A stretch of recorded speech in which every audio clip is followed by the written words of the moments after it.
between Gary and Jan continues, and Gary won this morning. Yes. So you got here first. So Gary's number 1 on the reading the principles, and Jan's number 2, and then there's Joe. It's a bit of a tie between Stan and Kate. Who wants to go after that? I'll go. Julie's going to jump in. Can you hear me? Yes, can. Yep. And Kate, would you like to go after Julie? Okay, and then Stan, and then me. Okay. Let's get the pencils up.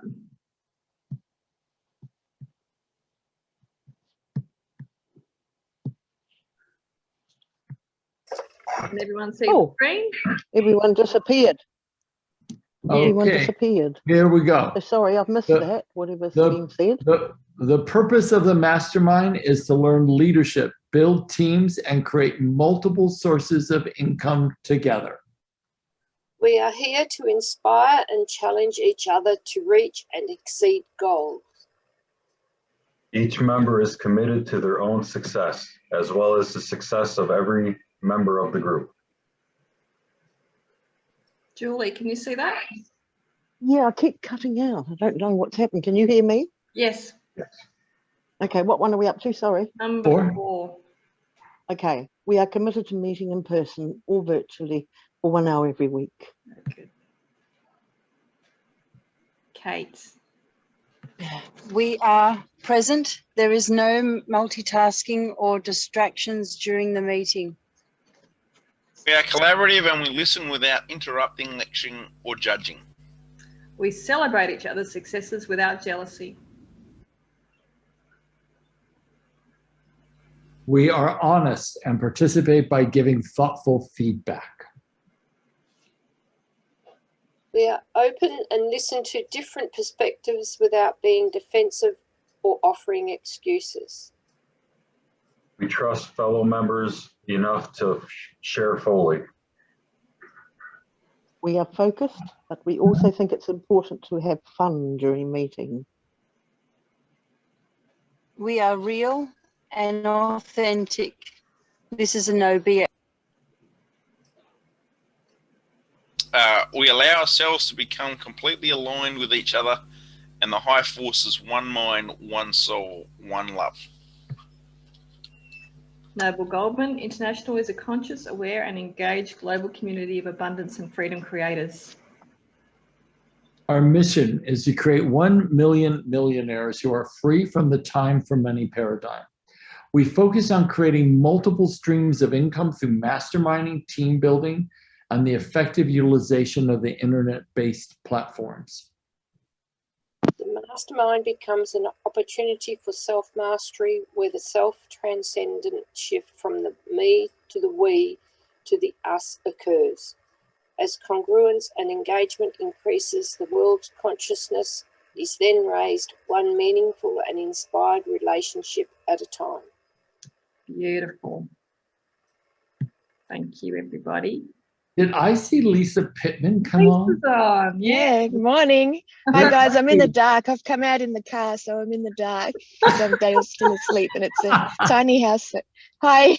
Hi, sweetheart. How are you? Good, thanks. Good to see you guys. I can see your teeth, kind of. It'll gradually light up as the sun comes up. It hasn't even risen yet. You're in. Oh, it's so good to see you. You too, Gary. Hi, V. Hi. Hello, welcome Carly and welcome Coralie. Hey, Carly. Thank you all for joining us today. So the topic I discussed with Gary for this week is, it kind of starts with how in order to reach goals, we have to take little steps and have little realizations, but we need to do it. We need to work consistently on them. And I found that when I started with Noble Goldman, just the little practices of actually joining masterminds and actually talking to people in a public forum was a huge step. And as I discovered the tools within Noble Goldman, such as setting your goals and your visions, and the 30-day quest, which I did twice, which is awesome if you ever get a chance to do one, because it's little steps, it's little habits to create every single day that you can continue with that will make a huge change and impact on you and the people around you. So I really encourage you to go check out the tools within Noble Goldman.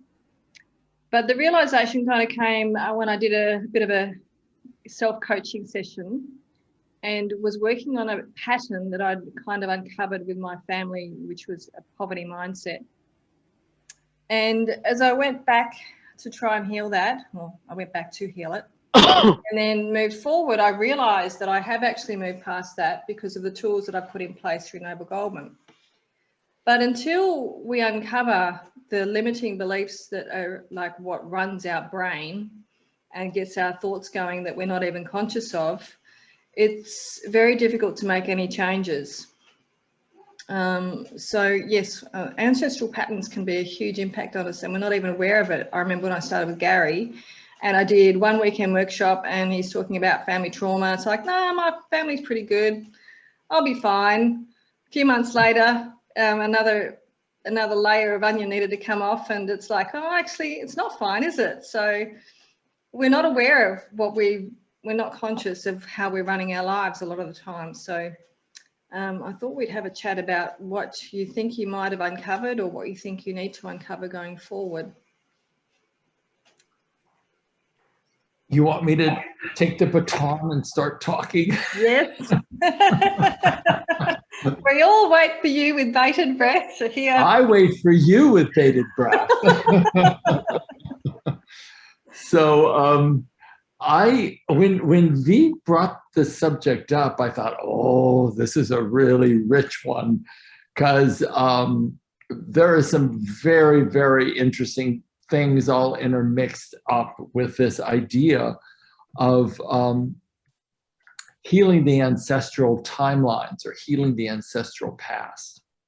So I'm not going to go like too deep into that. But I'm gonna speak through it and around it a bit. We have to remember that I'll start right at the beginning.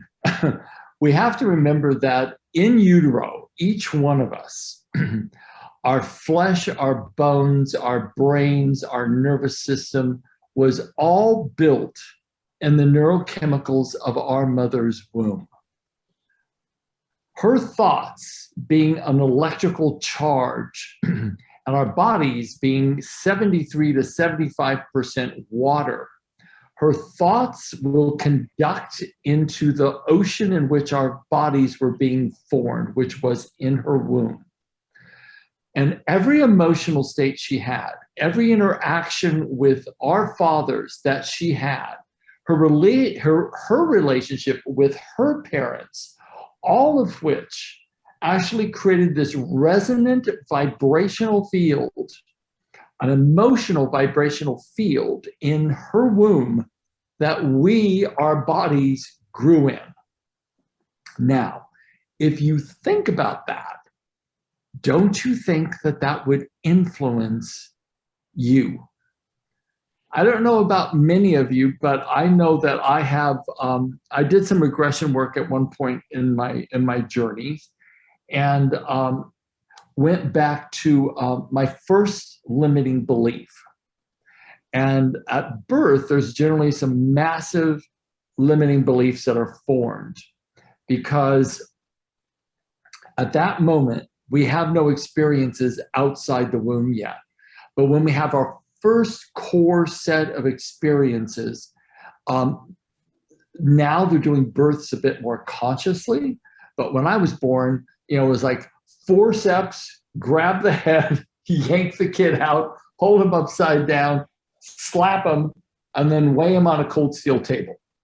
So my first limiting beliefs was I was pulled out of my mother's womb with forceps. I remember I was getting hit to become conscious. And then I saw blood, so I thought my very existence hurt my mother. And then I thought there's no love here because there's violence here. And then I'm always cold, so like being laid on a cold steel table. And I thought, oh, okay, well that's kind of how life began for me. And for all of us, we have our own different set of experiences. I want us to understand that there is this whole entire set of stimulus that occurs, and how people develop their belief systems is that a core significant experience happens. And because every single one of us is meaning-making creatures, we have to give meaning to that experience, and we give meaning to it based upon the intelligence, wisdom, and life experience that we have at the time of that core significant event. So many times that we'll have core significant events very young. And when traumas happen, we generally will have ourselves frozen in time at the age that that trauma occurred. And we'll find ourselves acting in ways that oftentimes are quite childish, and we don't even understand why. And it's because those traumas occurred at very young ages. I don't know about any of you, but if you've ever been in a relationship, a deep relationship with someone, or in retrospect of your own behaviors, have you ever noticed that sometimes you act really childish, like really immature, and you're thinking to yourself, how did I get here? And why am I acting like this? And why do I feel this intensity of emotion that seems unreasonable? And yet I can't stop it. So oftentimes we get triggered by our current partners especially, but our current lives, our current stimulus, and we will oftentimes act in ways that are reminiscent of a child. This is times that we're still acting out aspects of traumas that have occurred to us all through life. And when I say trauma, I don't necessarily mean like some horrible, big, gigantic thing happened to you. The birth experience is I would call traumatic. Sometimes people have a very, very docile, kind of beautiful childhood, and then something happens that would never be traumatic to another kid who had a lot more kind of core experiences. But that child who has minimal traumas in their life, that one small thing, like their father yelling at them or their mother spanking them for the first time, that would be something that would be huge for that particular person because their nervous system is not conditioned to trauma. So when I say trauma, it's generalized across all of our experiences. So one of the things that I think we have to start looking at is that when we look at where we want to go, a place that we want to land at, a direction that we want to take our lives, we do have these limiting beliefs that begin to stop us. The limiting beliefs are, of course, birthed very young, and they are continuing to actually manifest themselves out. We see only through the color or the lens of our belief system, either negative or positive. So one of the things that begins to happen for us is that we start always having our own individual version of our reality based upon our collective experience and the beliefs that we've developed accordingly. The thing that I want to focus on mostly is how do we begin to start shifting that? And I had a session this morning with a new coaching client, and she's leaving her husband. She's always sort of sold out on her own sense of power to be in a relationship with a dominant male figure. And she realizes, of course, that doesn't work. And she had all these limiting beliefs based upon how she grew up that she knows she had to make a breakthrough in. And one of the things, I know I've quoted this before, but I feel compelled to quote it again, is that quote from Buddha, where Buddha said, your thought manifests as the word. The word manifests as the deed, because all of our behaviors are emotionally driven, and thoughts and language creates emotion. The deed turns into habit through repetition, and the habit then hardens into our character, and so we become. So the very first place to start unraveling limiting beliefs is, first of all, to catch them and identify them. Like I was talking to V before everyone got on the call, and I'm getting ready to put up my Creating Incredible Relationships online training into the vault for Noble Goldman. And I'm all resistant because I'm like, oh my God, this is the first time I have put out who I am, and it's going to go on lots of different platforms. But I kept thinking, I'm going to put myself out there to so many new eyes and new ears, and it makes me really nervous. And it's good stuff. I mean, it's really a good set of about 42, 43 recordings and a 63-page manual. I mean, and it's good.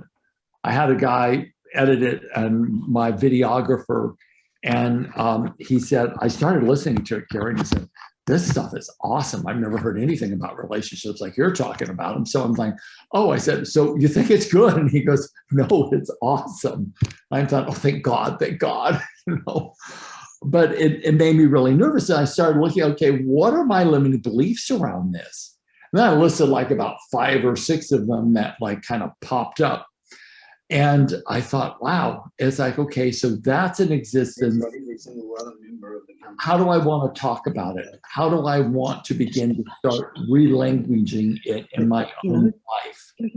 So I began to do that. Julie, if you could mute, that would be awesome. Yeah.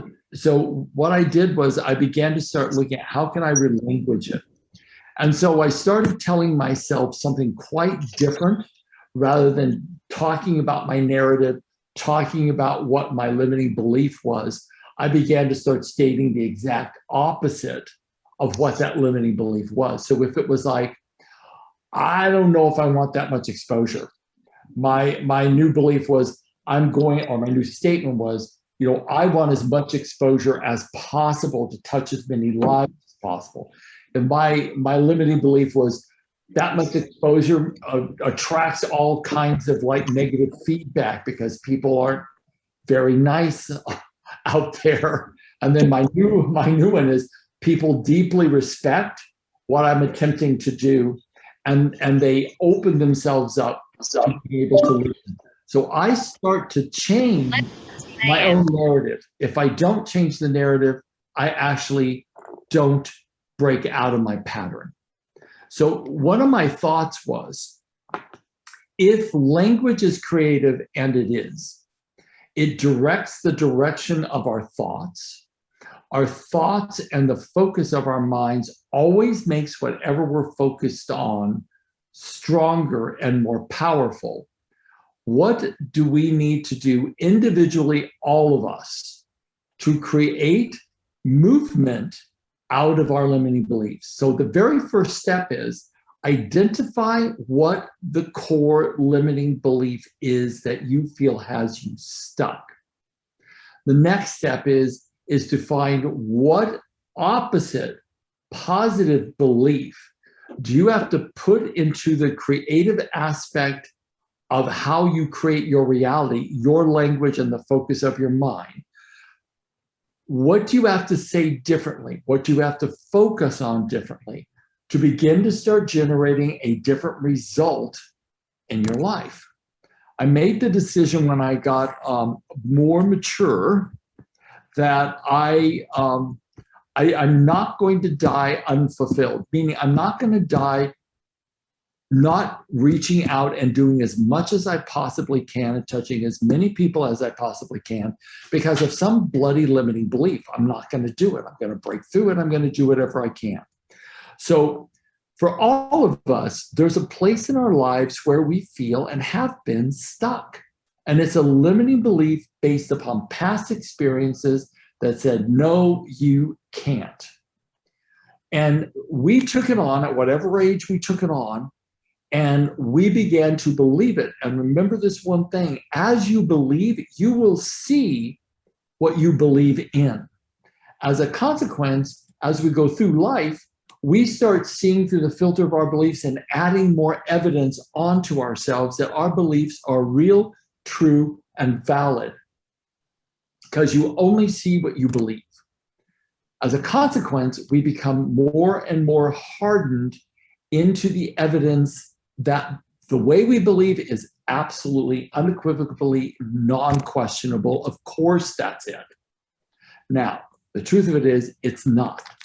We believe it, we attract the evidence to it, we harden ourselves more into the evidence, we believe that that is actually how reality is, forgetting that we're the ones that set the limiting belief into motion, and we're the ones that gathered the evidence to us that our limiting beliefs were real and true. And then it becomes very difficult for us to break out of that. So what I'm suggesting is, first of all, it's our creation. Second of all, we can break out of it. And thirdly, your breaths are so precious that not the treasures of this world or all the physical worlds that has treasures on them can buy even one of your human breaths.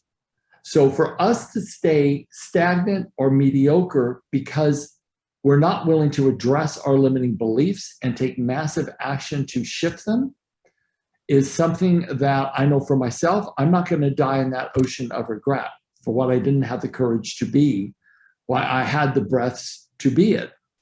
So my invitation to all of us is, if someone would like to speak about what you feel has been keeping you stuck, what's your limiting belief, and then we just help find one that is way on the opposite side of that limiting belief, and you start practicing it in language and focusing of the mind so that we can begin to start making headway out of that evidence. Now, there are hundreds of tools in the work that V does, that I do, that begin to start dismantling the evidence.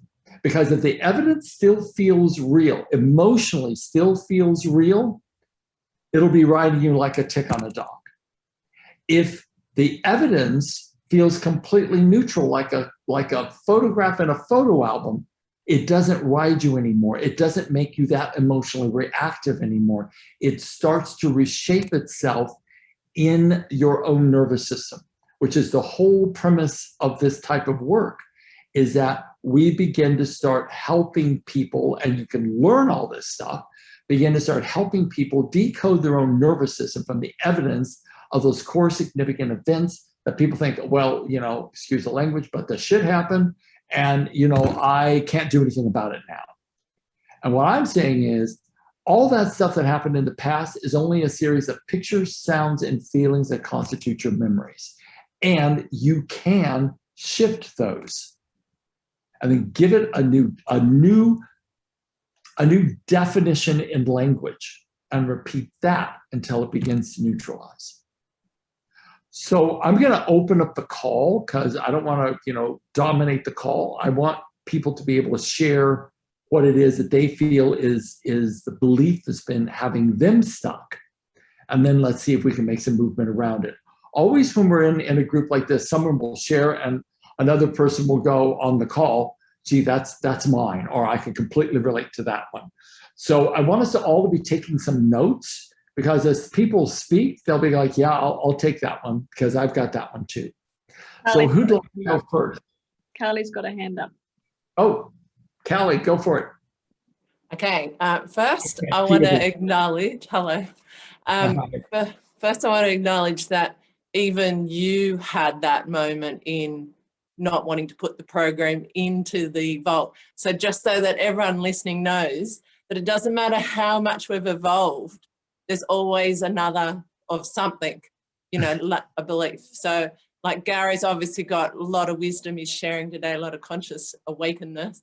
And so, you know, like, I'm just letting people know that on here, that we're not failing. We're not, you know, every time we get aware, we're just making another new choice to change the old paradigm if we choose, because sometimes we choose the other road and go down that rabbit hole for a week, a year, a decade, and then discover, hang on, we want to change this. Anyway, so yeah. I just wanted to add that in, because you are awake, and so people listening that may not be as awake may feel the difference is a big gap to reach, but it isn't.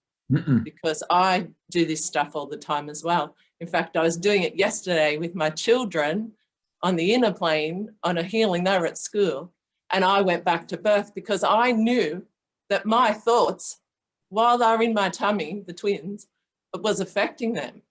And when they were born, I knew that had affected my daughter and the value of the feminine. And that's what I'm about. I'm here to reawaken the value of the feminine and show my daughter how valuable it is, and show humanity how valuable our feminine presence really is. And so, yeah, it's interesting that this is your subject today, because that's exactly what I'm about. Oh, that's awesome. Thank you for that, Molly. And I just... Go ahead. Oh, no, I just wanted to share that, you know, it doesn't matter where we're at and how awake we are, there's still another part of us that still has another little layer to go, like you had with that experience with the vault. Absolutely. I think it's really important. I personally find it really offensive when people who show up as an authority pretend to be perfect or pretend to not have issues, because I think it is a globally poor mislead of anyone listening to you. You have to know, all of us have to know, that this, at any moment in time, we can go fast asleep, and at any moment of time, we can awaken. And it is a choice of where we direct our thoughts and where our mind is focused, and how our language is either aligned or misaligned. Most importantly, I think all of us have to stay humble in this journey, because, quite frankly, people are constantly waking up and going to sleep. And it isn't about a hierarchy of what you know. I've often told people when they say, oh, you know so much, I said, I want to sit at your feet and learn what you know, because I only know this one little niche of information. I know people have said things to me sometimes, and I'm like, look, I probably couldn't change a tire on a car. ATM machines at banks scare me. It's like there's all kinds of things I'm just absolutely dysfunctional in. It's like mechanical things. I couldn't put together a widget with another matching widget half the time to save my life. But I know this stuff, you know. But I mean, my partner goes, you know, I'm going to have to hang around like when I die in some sort of spirit form, because someone's going to have to take care of you. So I have to hang out to make sure you just don't go down the drain when I die. And I'm like, thank you. You know?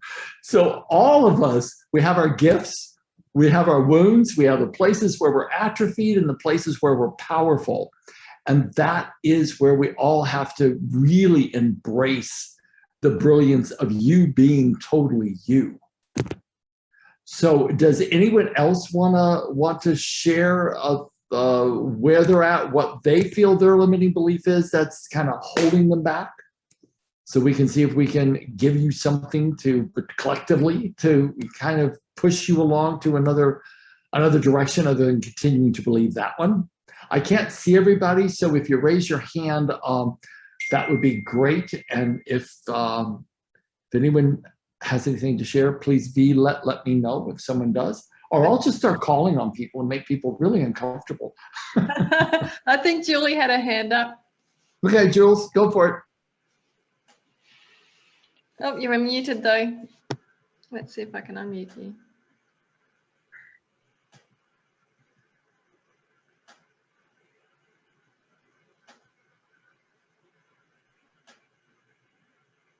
So you can't unmute?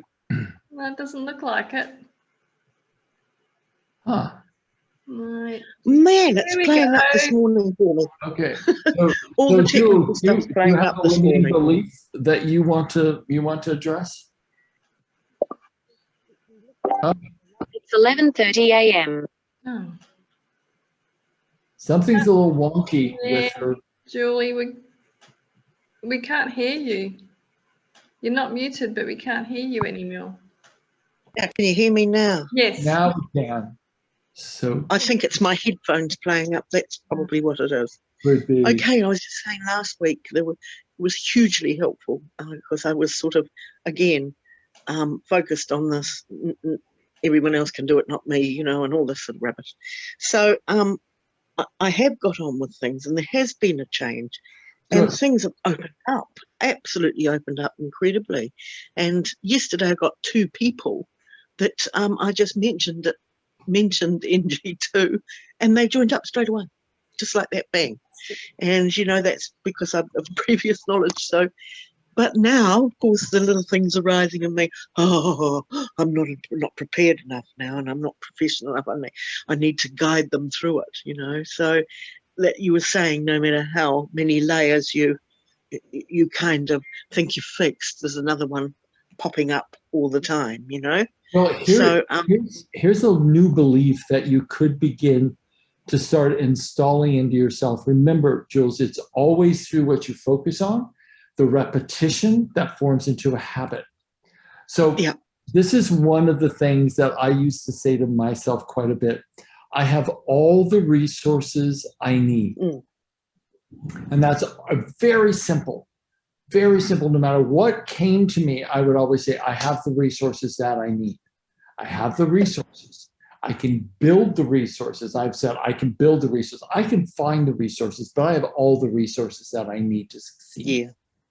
So our affirmations and the goal setting, which I have a huge issue with repetitive sort of stuff, and especially the abundance game and part of it. But I can do the smaller things, and I can use my journal to do it more, and I don't have to, you know, get on the thing and fill in forms and tick boxes and everything else, and yet I can still do those other things, you know, because it needs to be the way it feels authentic to me. If you really want to install these new beliefs, I mean, what I'm suggesting, yes, they're affirmations, but they're more than that, because it really is about repetition and repetition throughout the day, not just like reframing 5 minutes, but it's about repetition throughout the day, almost like a yes, like reframing every negative thought as it comes along.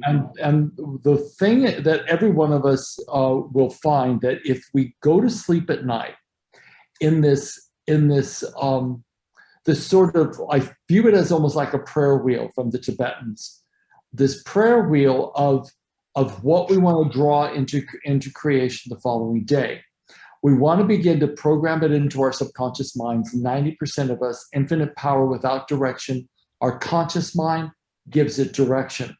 So we have to tell it what it is and who it is. That's right, Callie, intention. What it is that we desire, who it is we desire to become.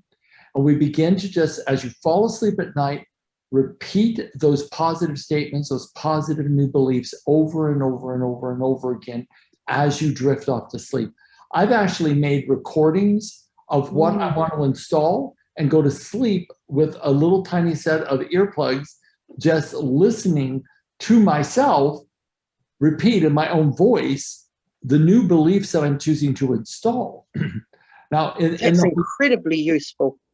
In the Hawaiian system of the mystical practices of the Hawaiian people, there is the theory of the 3 selves.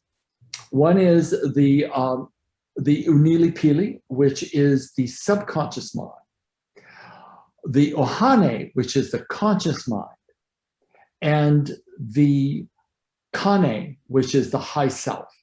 And in this system, which is so simple and so brilliant, it shows these 3 circles: the Kane, the Unilipili, and the Ohane.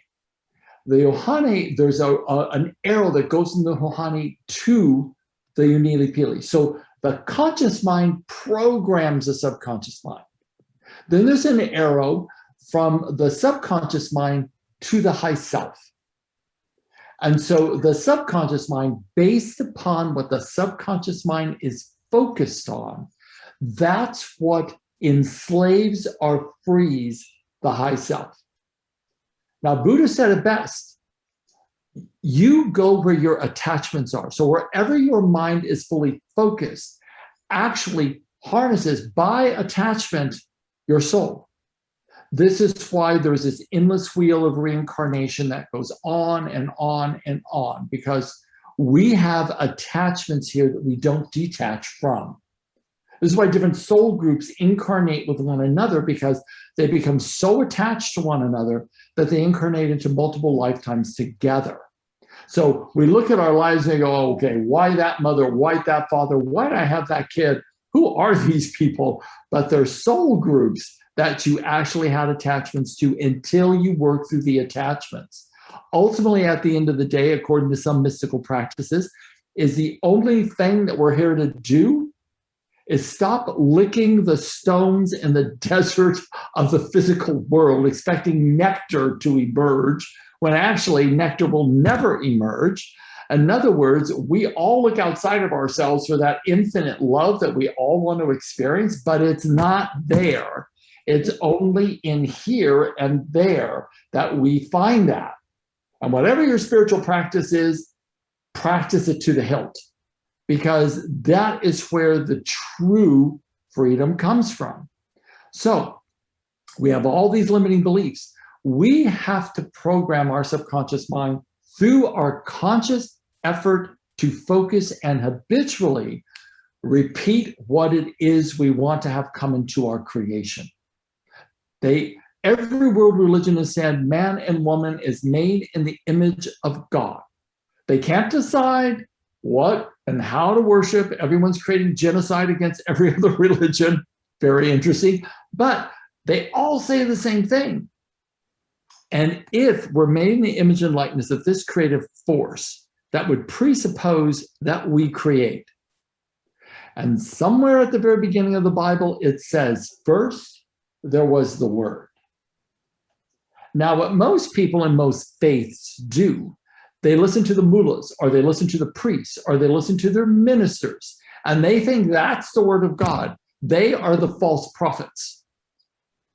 Because very few, I live in Texas, the Bible Belt, very few ministers speak the truth and the purity of what Christ actually taught.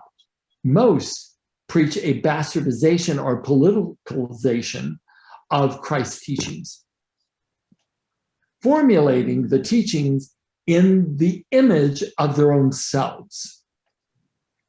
That is the antithesis of what Christ taught, as most of what's happening in Islam is the antithesis of what Muhammad taught. And in Buddhism, they're a little pure, but not all that much more. So we have to start looking at, if we're really going to follow a spiritual path, we're not going to find it in a synagogue or a church or a mosque. We're going to find it in the original teachings of the enlightened master who came, and the religions built around their teachings. But they forgot who the teachings actually were. So it's up to us to define what that relationship's going to be with whatever we're considering God for us. So, but it still comes down to this one thing. We are creative, and we're doing it through our language, through the focus of our minds, and through our habitual intention to rise above the mundane of the physical world and have a higher experience of ourselves. And yes, Callie says we are self-responsible and we are self-accountable. We have to take 100% ownership of the focus of this. And when we do, there's no more stories around blaming the villains of our lives, wasting our time seeking out heroes to save us.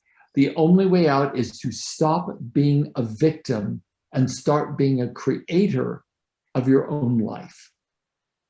Ultimately, at the end of the day, when we do that, then we start minimizing the impact of all the limiting beliefs upon us, and we start having more power.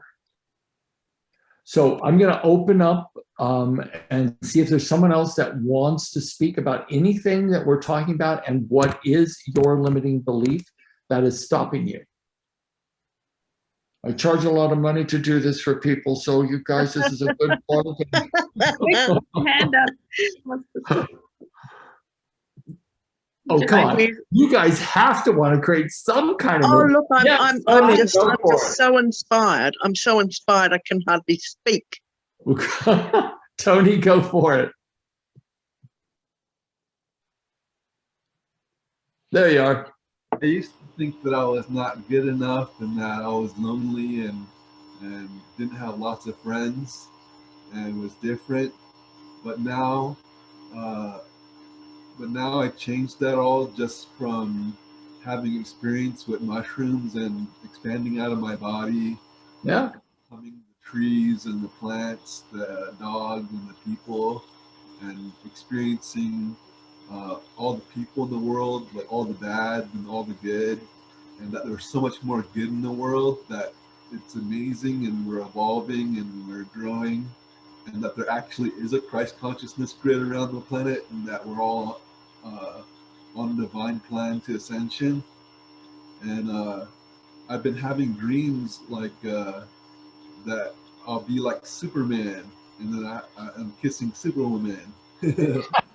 I had another dream where I was lost and stuck in wartime and just doing bad deeds, and then I died, and then like demons were harvesting my soul, and they were trying to make a soul contract with my body, and I was like, why am I alive? Why am I in America? And then I awakened while I was dead. I awakened and saw angels and God, and it said that my mission is to create heaven on earth. And then God says that once you know that mission and know that you're trying to create heaven on earth, all contracts and all negativity gets burned away. Well, it's true because, quite frankly, we're all here, I think, to create heaven on earth, and mainly it's within ourselves. I think the Dalai Lama said it so beautifully when he said, the war without will never cease until the war within ceases. So it becomes this really beautiful experience, Tony, for you to be able, I know, you're using, a natural psychedelic to make that kind of leap. And it can be a really effective way to open up different centers within the mind and the body. But what I also know is that we literally are here to create heaven on earth, but that is within ourselves. In the Course in Miracles, I'll share with you guys, I may have said this to you before. I tend to repeat myself, but maybe it requires repeating. But the Course in Miracles said, you walk hand in hand into heaven with your brothers and sisters. And I thought about that and thought about that and thought about that and thought, people are too messed up. I'm too messed up to walk hand in hand into heaven with my brothers and sisters. If I have to wait for everybody else to get there, it's never going to happen, right? And then I thought, oh, no, that's not what it means.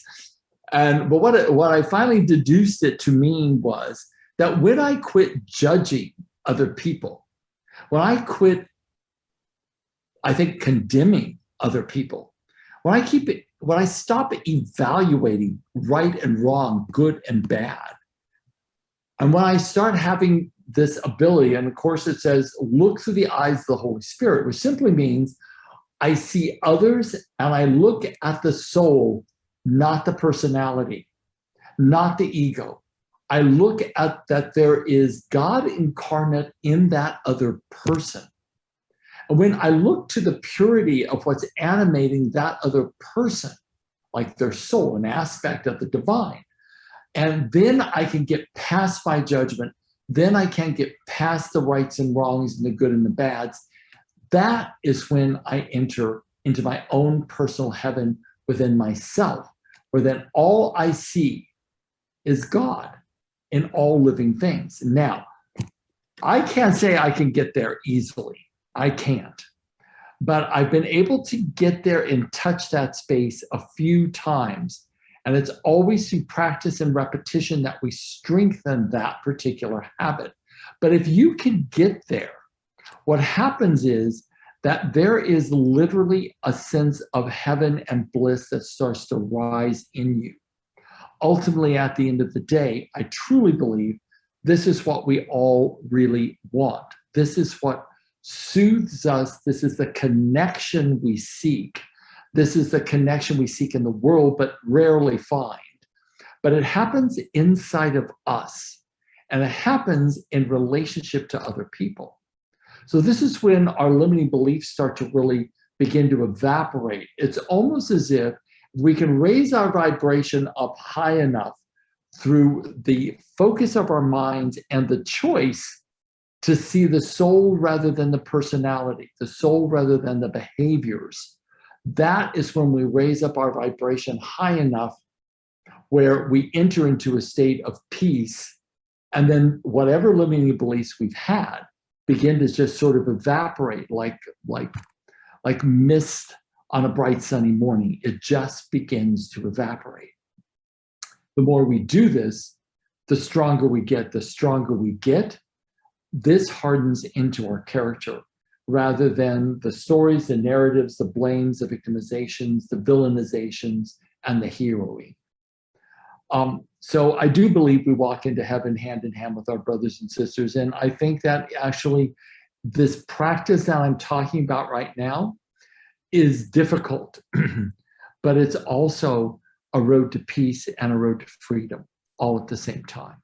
And if you look at it, then if you look at what we effort for, each one of us, we effort in our jobs, we effort to make a living, we effort for many different things that we spend a lot of our time in our heads worrying about X, Y, and Z in our lives. Most of us projecting into the future, some of us reviewing the past, rarely in the sacred moment of now, whereas the only point of power we have to actually shift our thinking and start to create more heaven for ourselves.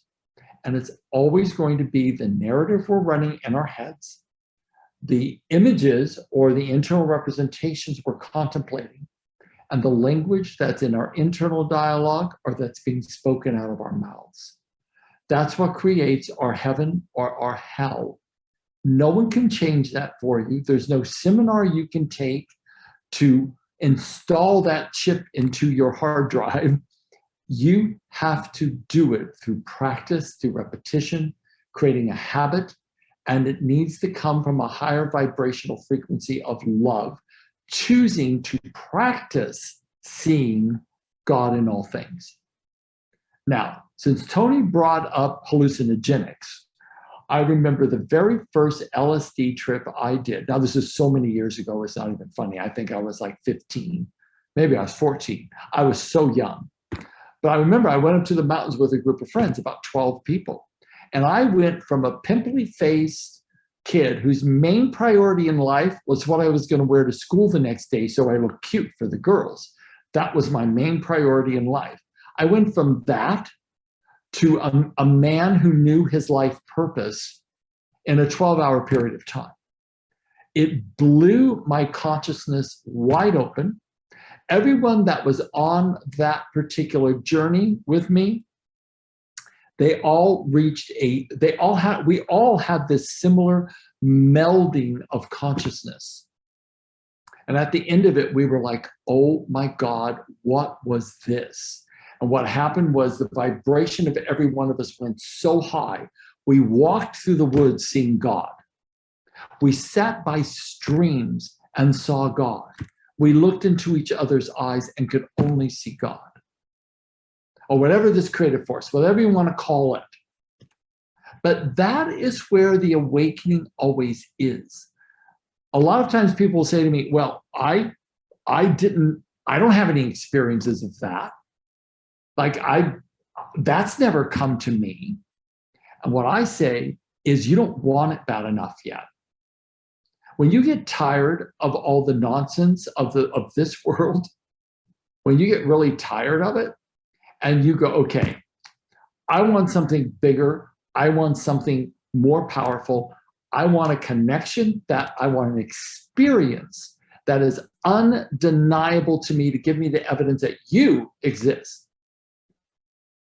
And when you get to that point to where you will not settle for a little tiny thing, you want a big thing, and you are relentless in it, you get a breakthrough. And I am not joking. At some point, I'll tell you a story about a bear, a deer, and a squirrel that changed my life. and some of you, Lisa, you probably have heard this story, and so has Veronica. But I say, I'll tell the story of when a squirrel changed my life. And people are like, what the hell is he talking about? But it's a really powerful story about God, to tell you the truth. And it's a really powerful story about intention. Because there was a point in my life where I absolutely unequivocally wanted to die, and I was willing to do it. Unless I got a miracle. If I didn't get the miracle, if I didn't get God to show up and give me that miracle, I was going to die. And I was choosing to. But I obviously didn't. We don't have to do an LSD trip, do we? No, you do not. Absolutely not. This was a vision quest I did with my Native American teacher years ago, where I was in a really dark place, and I called her and I said, I have to do a vision quest. And went out onto the mountain, 9,000 feet up in the Colorado Rockies. And I told her, I said, do not come and get me unless I get my vision. And you'll know if I get my vision, because she's an empath. And I said, and if I don't get my vision, you have to promise me you will let me die here. And she committed to that. And then we went up into the mountains. I set up my vision quest spot, and I started praying. And that was 24/7 prayer, and for 4 days and 4 nights. So what I'm going to say to all of you is that this becomes, that's without food and water as well. This becomes a place where you really want something in the depths of you. Mediocrity is not a choice. But when you want something in the depths of you, there is nothing, no force on the planet that can stop your intention. You call it into creation.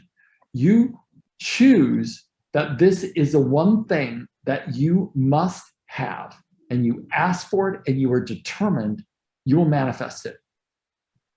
The reason people don't manifest stuff, the reason people do not have these spiritual experiences, because they don't want it bad enough. You want it bad enough, it will show up in miraculous ways. And I'm not joking. I remember in India, the master would say to us that the whole entire angelic realm is waiting for humans to ask what it is they need. Ask for the blessings that they want bestowed upon them. They are waiting.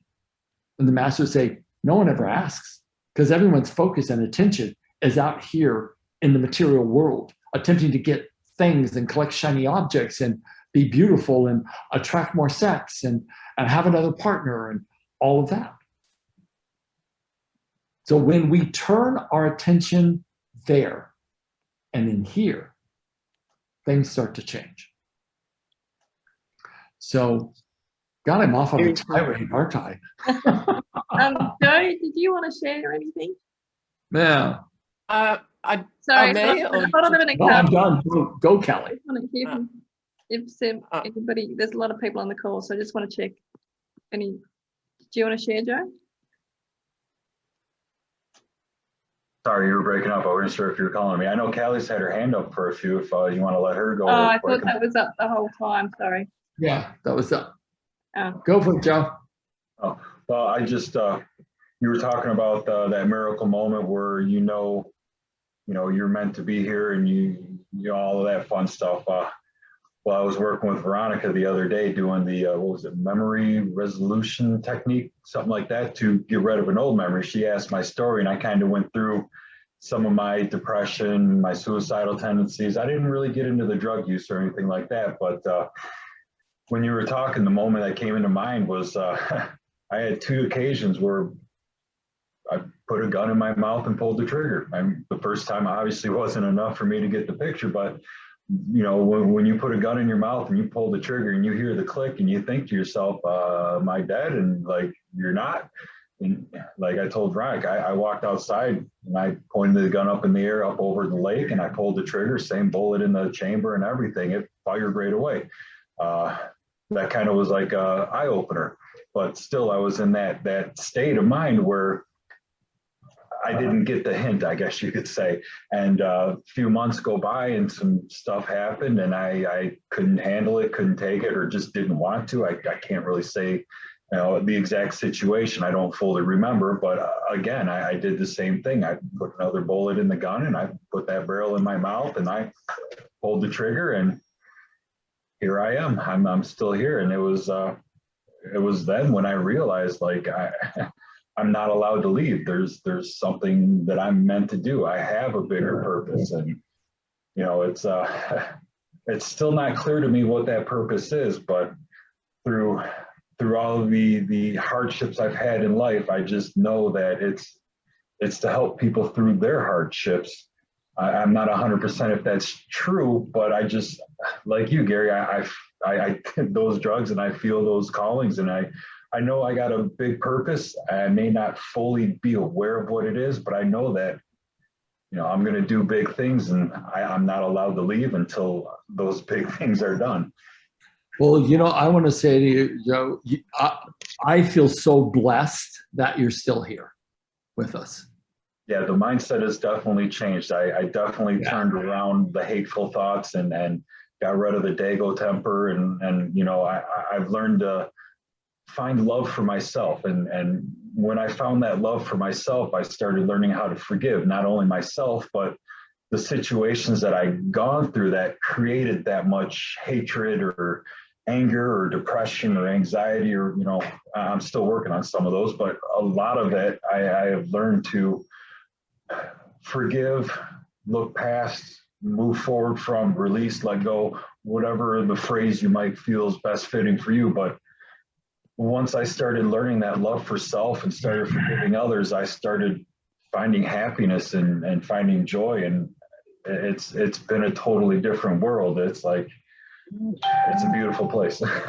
And plus you got gray hair, Joe. So it's like you would have deprived us of that. What will we do? I don't know. I don't know if I could survive. But the deal is, I didn't step into my groove, Joe, till probably I was 35 or 40. Yep, I'm 40 now. When I did what I did, I want to say I was 35 or 36. Yeah. So it wasn't that long ago, but I mean, my spiritual path started back in like 2012, but I was still fighting quite a few demons and quite a lot of hatred towards self, physical self, mental self, emotional, like everything about myself I was fighting. But it was definitely an eye opener, on that second run where I was like, all right, fine, you win. I'm here, let's do it. Just put me in the right path, guide me, smack me upside the back of my head. If I start going the wrong way, just, keep me in divine guidance, keep me on that right path, allow me to, do what I'm supposed to do, put the people in front of me that are supposed to be there. And here I am on Noble Goldman. I've met wonderful people in the Quantum Elite community, and it's been an amazing ride since. Well, at some point, Joe, I just feel really pulled to say this. At some point, I will do another coach training. I would be honored if you would participate in that, so I could give you all the tools that V has learned, so that you can start helping people at the really deep level. That would be awesome. I pulled back from that just because the bandwidth of my time. But when I meet people like you that just are so hungry to learn and contribute and be able to get out there and help people, it starts to inspire me at a whole nother level. So at some point, I'm going to do that. And I would love to have you there. I love absorbing knowledge and wisdom. And Gary, you definitely got both. So whenever you feel called, I'm here. Reach out. Let me know. Okay, buddy. We'll see what we can do. Lisa, okay, will be there too, won't you, Lisa? Yeah, Lisa. And Kate. So, awesome. I would just pop in and say just quickly, Gary, that I've had my master practitioner for years and never really used it, and I think it needs to go to a high level too. So I'm very keen to do something like that at some stage too, and reignite all the stuff that I didn't use enough at the time because I wasn't quite there. So it would be great. well, in time, I'll definitely consider it it just is a ton of work, and it's really, really valuable because I want to be able to look back on the planet when I finally leave here and see millions of lights lit from something that I've done. And what I realize is I can't possibly do that on my own. It's like I have to teach other people so that they can go out and they can do all that. And that would be something that would be very contenting. That's even a word. I would be a very content soul if I could experience that. So one of the things that how we end our meeting, because it is 7 straight up here in Dallas, is to give a word from that we want to leave the group with till the next meeting. I want to thank everyone for being on the call, first of all, and I always want to acknowledge V, because V is the one that pulled me into Noble Goldman, and she's the one that like actually says this is what we're going to do, because she knows like I'm stretched real thin, and I was like, that's fabulous, let's do that as a conversation. So since I have you up, Jules, give me the word that you would like to leave the group with, the word from your heart to the rest of the group. Inspired with certainty. Nice. Callie? Self-acceptance. You could all unmute, that would be awesome. Jan?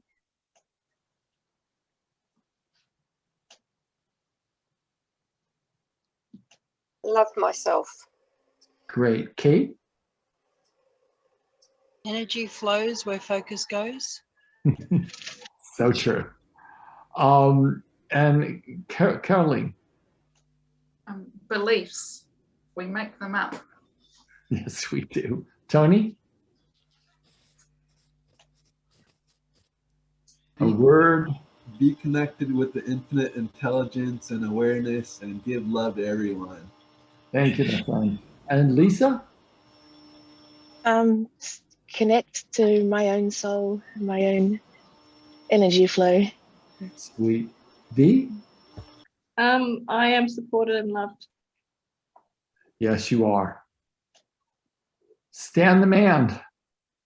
My word is explore. So I'm going to look at some of those limiting beliefs that are hidden. Nice. And let's see, I think I got everyone except for me. Yes. And mine is, oh, Joe, did we get Joe? yeah, I think we got Joe. Joe, did we get you? I don't think we did get Joe. Gary just wants to see my hair move as I shake my head no. Save the best for last. Well, what I'm feeling is follow your inner self. And mine is love God. Beautiful. Okay, gang, I want to thank you all, and V, always and forevermore, you're a goddess on the planet. I want to thank you for being in my life. I really do appreciate you, V, really do. Because this journey's been really, really awesome for me. So I want to thank everyone. So thank you. Yeah. I think V is an angel too, and look at those golden locks as well that you can sweep and shake your head with. I know. Joe and V should like hang out and just move their hair.